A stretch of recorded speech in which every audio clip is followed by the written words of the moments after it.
ఎప్పుడు కూడా ఒక అమ్మాయి దగ్గర ఇంకో అమ్మాయి గురించి అస్సలు మాట్లాడకూడదు. అది చెడైనా మంచైనా. ఎందుకో చెప్పనా, ఇప్పుడు బాగా మంచిగా చెప్పారనుకో, అబ్బాయి అంత అందంగా ఉంది ఏంటి కథ అది ఇది అని చెప్పినప్పుడు ఏమవుతుందంటే, నాకంటే మంచిదా, నాకంటే చెప్తున్నాడు, దాని మీద ఎక్కువ ప్రేమనా, ఎద్దవా, అంత ప్రేమ ఉన్నప్పుడు దాంతోనే ఉండొచ్చు కదా, నా గురించి నాతోనే ఎందుకు అట్లా.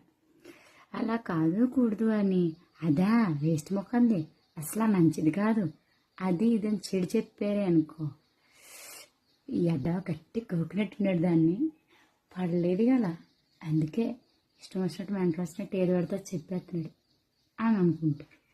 అందుకే ఎవరైనా అమ్మాయి దగ్గర మాట్లాడాలంటే మీ గురించి మీరు మాట్లాడుకోండి, లైక్ గొప్పలు చెప్పడమో ఇంకేదైనా అచీవ్మెంట్స్ చెప్పడమో లాంటివి. కానీ వేరే అమ్మాయి టాపిక్ అస్సలు తీయద్దు.